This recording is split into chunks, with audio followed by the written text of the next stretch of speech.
आज हम आपके लिए लेकर आए हैं भगवत गीता के 121 अनमोल वचन। ऐसा कहा जाता है कि भगवत गीता में जिंदगी की सभी परेशानियों का हल दिया गया है। अगर आपके मन में कुछ दुविधा है या परेशानी है या फिर कोई डिसीजन लेने में प्रॉब्लम हो रही है, तो अगर आप भगवत गीता पढ़ते हैं तो आपको हर उस प्रॉब्लम का सॉल्यूशन मिल जाएगा जो हर दूसरे दिन लोगों के सामने खड़ी हो जाती है। और इसके साथ ही ऐसा माना जाता है कि भगवत गीता के विचारों को जो भी व्यक्ति अपने जीवन में अमल कर लेता है उसे सफलता जरूर मिलती है। भगवत गीता में कुल 18 अध्याय दिए गए हैं और इन 18 अध्यायों में कुल 700 श्लोक हैं, जो सभी के लिए पढ़ पाना मुश्किल है। इसलिए आज के इस वीडियो में हम भगवत गीता के 121 विचारों के बारे में बात करेंगे, जिन्हें जानकर आप पूरी तरह से भगवत गीता का मतलब समझ पाएंगे। और हाँ, भगवत गीता सिर्फ हिंदुओं के लिए ही नहीं बल्कि इसे हर इंसान को पढ़ना और समझना चाहिए ताकि वे अपनी लाइफ में सुख और सफलता को प्राप्त कर सके। तो ये जानते हैं कि भगवत गीता में कही गई ऐसी बातें जिन पर अमल कर आप सफलता की ऊंचाइयों को छू सकते हैं। परिवर्तन संसार का नियम है। समय के साथ संसार में हर चीज परिवर्तन के नियम का पालन करती है। सत्य कभी दावा नहीं करता कि मैं सत्य हूँ, लेकिन झूठ हमेशा दावा करता है कि सिर्फ मैं ही सत्य हूँ। नरक के 3 द्वार हैं, वासना, क्रोध और लालच। किसी का अच्छा न कर सको तो बुरा भी मत करना, क्योंकि दुनिया कमजोर है लेकिन दुनिया बनाने वाला नहीं। सदैव संदेह करने वाले व्यक्ति के लिए प्रसन्नता न तो इस लोक में है और न कहीं और। जो चीजें हमारे दायरे से बाहर हो उसमें समय गंवाना मूर्खता ही होगी। ना तो यह शरीर तुम्हारा है और ना ही तुम इस शरीर के मालिक हो। यह शरीर 5 तत्वों से बना है, आग, जल, वायु, आकाश और पृथ्वी। एक दिन यह शरीर इन्हीं 5 तत्वों में विलीन हो जाएगा। जिंदगी में हम कितने सही हैं और कितने गलत हैं, यह 2 लोग जानते हैं, एक परमात्मा और दूसरी हमारी अंतरात्मा।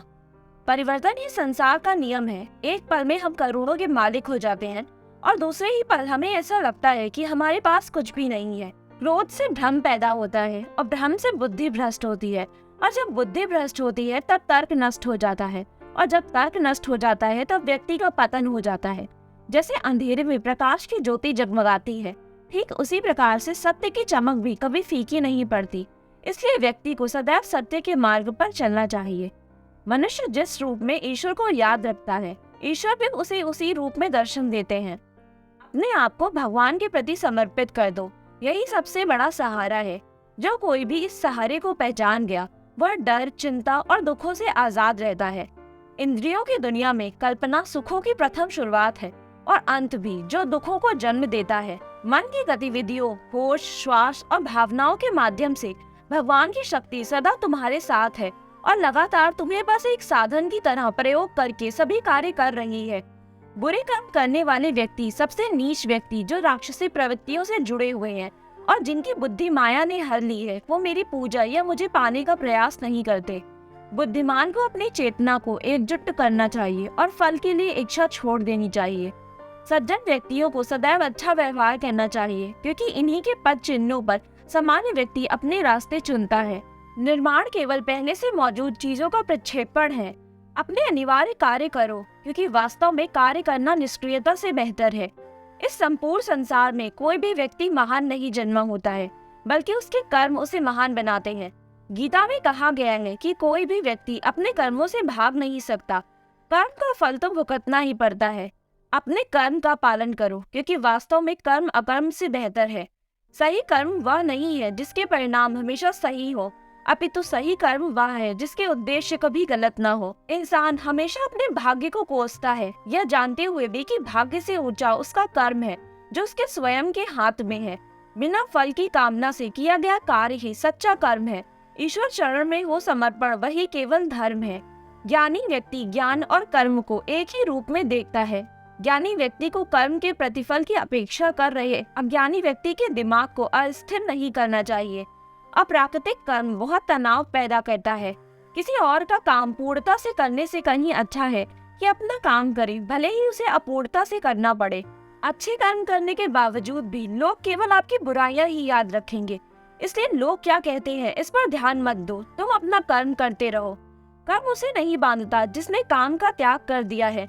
जन्म लेने वाले के लिए मृत्यु उतनी ही निश्चित है जितना कि मृत्यु होने वाले के लिए जन्म लेना।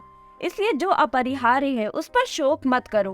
आत्मा का किसी काल में ना तो जन्म होता है और ना ही मृत्यु होती है। आत्मा अजन्मी, नित्य, शाश्वत और पुरातन है।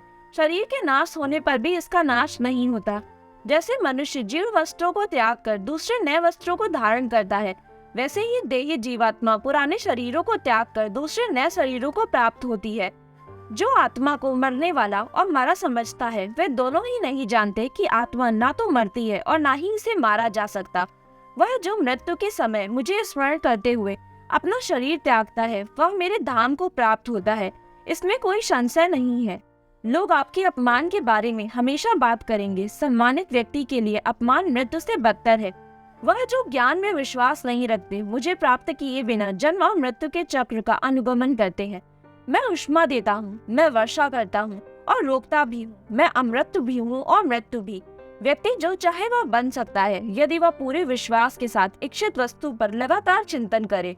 जब वे अपने कार्य में आनंद खोज लेते हैं, तब वे पूर्णता को प्राप्त करते हैं। याद रखना, अगर बुरे लोग सिर्फ समझाने से समझ जाते, तो बांसुरी बजाने वाला भी कभी महाभारत नहीं होने देता। जो बीत गया उस पर दुख क्यों करना, जो है उस पर अहंकार क्यों करना, और जो आने वाला है उसका मोह क्यों करना। हमारी व्यर्थ की चिंता और मन का भय एक ऐसा रोग होता है जिससे हमारी आत्मीय शक्ति बिखर जाती है। हर व्यक्ति का विश्वास उसकी प्रकृति के अनुसार होता है। जो इंसान किसी की कमी को पूरी करता है, वो सही अर्थों में महान होता है। जो हुआ वह अच्छे के लिए हुआ है, जो हो रहा है वह भी अच्छे के लिए ही हो रहा है, और जो होगा वह भी अच्छे के लिए ही होगा। हे पार्थ, मैंने और तुमने अपने कर्तव्यों को निभाने के लिए धरती पर कई बार अवतार लिए हैं, लेकिन मुझे याद है, लेकिन तुम्हें नहीं। मेरे लिए ना तो कोई घृणित है ना प्रिय, किंतु जो व्यक्ति भक्ति के साथ मेरी पूजा करता है, वो मेरे साथ है और मैं भी उसके साथ हूँ। मनुष्य अपने हृदय से जो दान कर सकता है, वह अपने हाथों से नहीं कर सकता, और जो मौन रहकर कह सकता है, वह शब्दों से नहीं कह सकता। प्रत्येक बुद्धिमान व्यक्ति को क्रोध और लोभ त्याग देना चाहिए, क्योंकि इससे आत्मा का पतन होता है। मैं उन्हें ज्ञान देता हूँ जो सदा मुझसे जुड़े रहते हैं और जो मुझसे प्रेम करते हैं। मैं सभी प्राणियों को समान रूप से देखता हूँ, न कोई मुझे कम प्रिय है और न अधिक। लेकिन जो व्यक्ति प्रेम पूर्वक मेरी आराधना करता है, वो मेरे भीतर रहते हैं और मैं उनके जीवन में आता हूँ। सब धर्मों का परित्याग करके तुम एक मेरी ही शरण में आ जाओ। मैं तुम्हें समस्त पापों से मुक्त कर दूंगा। तुम शोक मत करो। प्रबुद्ध व्यक्ति सिवाय ईश्वर के किसी और पर निर्भर नहीं रहता। हे अर्जुन, केवल भाग्यशाली योद्धा ही ऐसा युद्ध लड़ने का अवसर पाते हैं जो स्वर्ण के द्वार के समान है। भगवान प्रत्येक वस्तु में है और सबके ऊपर भी। मुक्ति का मुख्य द्वार केवल भगवत भक्ति ही है, जिसे सभी को स्वीकार करना चाहिए। ईश्वर ने हमें जो कुछ भी दिया है, वही हमारे लिए पर्याप्त है, और यही एक अटल सत्य भी है। संयम, सदाचार, स्नेह और सेवा, ये गुण सत्संग के बिना नहीं आते हैं। बुद्धिमान व्यक्ति कामुक सुख में आनंद नहीं लेता है। वह व्यक्ति जो सभी इच्छाएं त्याग देता है और मैं और मेरा की लालसा और भावनाओं से मुक्त हो जाता है, उसे अपार शांति की प्राप्ति होती है। जो व्यक्ति आध्यात्मिक जागरूकता के शिखर तक पहुंच चुके हैं, उनका मार्ग है निस्वार्थ कर्म। जो भगवान के साथ संयोजित हो चुके हैं, उनका मार्ग है स्थिरता और शांति। जो मन को नियंत्रित नहीं करते, उनके लिए वह शत्रु के समान ही कार्य करता है। मन अवश्य ही चंचल होता है, लेकिन उसे अभ्यास और वैराग्य के माध्यम से वश में लाया जा सकता है। जो लोग परमात्मा को पाना चाहते हैं, वह ब्रह्मचर्य का पालन करते हैं। जो कार्य में निष्क्रियता और निष्क्रियता में कार्य देखता है, वह एक बुद्धिमान व्यक्ति है। मैं धरती की मधुर सुगंध हूँ, मैं अग्नि की उष्मा हूँ, सभी जीवित प्राणियों का जीवन और सन्यासियों का आत्म संयम हूँ। तुम उसके लिए शोक करते हो जो शोक करने योग्य नहीं है, और फिर भी ज्ञान की बातें करते हो। बुद्धिमान व्यक्ति न जीवित और न ही मृत व्यक्ति के लिए शोक करते हैं। कभी ऐसा समय नहीं था जब मैं और तुम और ये राजा महाराजा अस्तित्व में नहीं थे, न ही भविष्य में कभी ऐसा होगा कि हमारा अस्तित्व समाप्त हो जाए। हे अर्जुन, हम दोनों ने कई जन्म लिए हैं, मुझे याद है, लेकिन तुम्हें नहीं। हे अर्जुन, वह जो वास्तविकता में मेरे उत्कृष्ट जन्म और गतिविधियों को समझता है, वह शरीर त्यागने के बाद पुनः जन्म नहीं लेता और मेरे धाम को प्राप्त होता है। अपने परम भक्तों जो हमेशा मेरा स्मरण और एक चित्त होकर मेरा पूजन करते हैं, मैं व्यक्तिगत रूप से उनके कल्याण का उत्तरदायित्व लेता हूँ। कर्म योग वास्तव में एक परम रहस्य है। जो मनुष्य अपने मन को नियंत्रित नहीं कर पाता है, उसका मन उसके लिए शत्रु के समान कार्य करता है। माफ करना और शांत रहना सीखिए, ऐसी ताकत बन जाओगे कि पहाड़ भी रास्ता देंगे। आत्मज्ञान की तलवार से काटकर अपने हृदय में अज्ञान के संदेह को अलग कर दो। अनुशासित रहो, उठो। ईश्वर की शक्ति मनुष्य के होश, भावनाएं और मन की गतिविधियों के माध्यम से सदा उसके साथ रहती है। बुद्धिमान व्यक्ति को समाज कल्याण के लिए बिना आसक्ति के काम करना चाहिए। आपके सार्वलौकिक रूप का मुझे न प्रारंभ, न मध्य, न अंत दिखाई दे रहा है। मैं अपने कर्मों से बंधा हुआ नहीं हूँ, क्योंकि मुझे मेरे द्वारा किए गए कर्मों के प्रतिफल की कोई इच्छा नहीं है। यद्यपि मैं इस तंत्र का रचयिता हूँ, लेकिन सभी को यह ज्ञात होना चाहिए कि मैं कुछ नहीं करता और मैं अनंत हूँ। जब वे अपने कार्य में आनंद खोज लेते हैं, तब वे पूर्णता प्राप्त करते हैं। जब तक शरीर है, तब तक कमजोरियां तो रहेंगी ही, इसलिए कमजोरियों की चिंता छोड़ो और जो सही कर्म है उस पर अपना ध्यान लगाओ। जब इंसान की जरूरत बदल जाती है, तब उसके बात करने का तरीका भी बदल जाता है। ईश्वर से की गई प्रार्थना से इंसान की परिस्थिति या तकदीर बदले या न बदले, पर उस प्रार्थना से इंसान के चरित्र में जरूर बदलाव आता है। वह जो सभी इच्छाएं त्याग देता है, मैं और मेरा की लालसा और भावना से मुक्त हो जाता है, उसे शांति की प्राप्ति होती है। इंसान को जीवन में अपनी इच्छाओं के अनुरूप जीने के लिए जुनून की आवश्यकता होती है, वरना हर इंसान की परिस्थितियां तो हमेशा विपरीत ही होती हैं। इस जीवन में ना कुछ खोता है ना व्यर्थ होता है। जीवन ना तो भविष्य में है ना अतीत में है, जीवन तो बस इस पल में है। जो इस लोक में अपने काम की सफलता की कामना रखते हैं, वे देवताओं का पूजन करें। जिस मनुष्य के अंदर ज्ञान की कमी और ईश्वर की श्रद्धा नहीं होती, वह मनुष्य जीवन में कभी भी आनंद और सफलता को प्राप्त नहीं कर पाता। इस संसार में हम खाली हाथ आए थे और खाली हाथ ही जाएंगे। जो आज हमारा है वह कल किसी और का होगा, इसलिए हम अपने जीवन में जो कुछ भी करते हैं उसे पूरी श्रद्धा के साथ अपने इष्ट देव को अर्पण कर देना चाहिए। हे अर्जुन, तुम्हारा क्या गया जो तुम रोते हो? तुम क्या लाए थे जो तुमने खो दिया? तुमने क्या पैदा किया था जो नष्ट हो गया? तुमने जो लिया यहीं से लिया, जो दिया यहीं पर दिया। जो आज तुम्हारा है कल किसी और का होगा, क्योंकि परिवर्तन ही संसार का नियम है। जो कोई भी जिस किसी भी देवता की पूजा विश्वास के साथ करने की इच्छा रखता है, मैं उसका विश्वास उसी देवता में दृढ़ कर देता हूँ। हे अर्जुन, मैं भूत, वर्तमान और भविष्य के सभी प्राणियों को जानता हूँ, किंतु वास्तविकता में कोई मुझे नहीं जानता।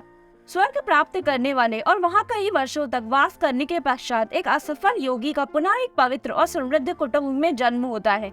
ज्यादा खुश होने पर और ज्यादा दुखी होने पर निर्णय नहीं लेना चाहिए, क्योंकि ये दोनों ही परिस्थितियां आपको सही निर्णय नहीं लेने देती हैं। मनुष्य को जीवन की चुनौतियों से भागना नहीं चाहिए और न ही भाग्य और ईश्वर की इच्छा जैसे बहानों का प्रयोग करना चाहिए।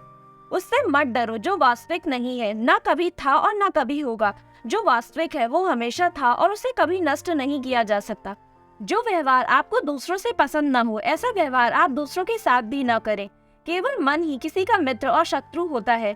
जिस मनुष्य के पास सब्र की ताकत होती है, उस मनुष्य की ताकत का कोई मुकाबला नहीं कर सकता। मैं सभी प्राणियों के हृदय में विद्वान हूँ। मेरा तेरा, छोटा बड़ा और अपना पराया मन से मिटा दो, फिर सब तुम्हारा है और तुम सबके हो। किसी भी व्यक्ति को ना तो समय से पहले और ना ही भाग्य से अधिक कुछ मिलता है, लेकिन उसे सदैव पाने के लिए प्रयत्नशील रहना चाहिए। इतिहास कहता है कि कल सुख था, विज्ञान कहता है कि कल सुख होगा, लेकिन धर्म कहता है कि अगर मन सच्चा हो और दिल अच्छा हो तो हर रोज सुख होगा। मनुष्य को परिणाम की चिंता किए बिना लोभ, लालच और निस्वार्थ और निष्पक्ष होकर अपने कर्तव्यों का पालन करना चाहिए। मानव कल्याण ही भगवत गीता का प्रमुख उद्देश्य है, इसलिए मनुष्य को अपने कर्तव्यों का पालन करते समय मानव कल्याण को प्राथमिकता देनी चाहिए। लोग आपके अपमान के बारे में हमेशा बात करेंगे। सम्मानित व्यक्ति के लिए अपमान मृत्यु से भी बदतर है। ऐसा कुछ भी नहीं है, चेतन या अचेतन, जो मेरे बिना अस्तित्व में रह सकता हो। मन अशांत है, उसे नियंत्रित करना कठिन है, लेकिन अभ्यास से इसे वश में किया जा सकता है। चुप रहने से बड़ा कोई जवाब नहीं और माफ कर देने से बड़ी कोई सजा नहीं।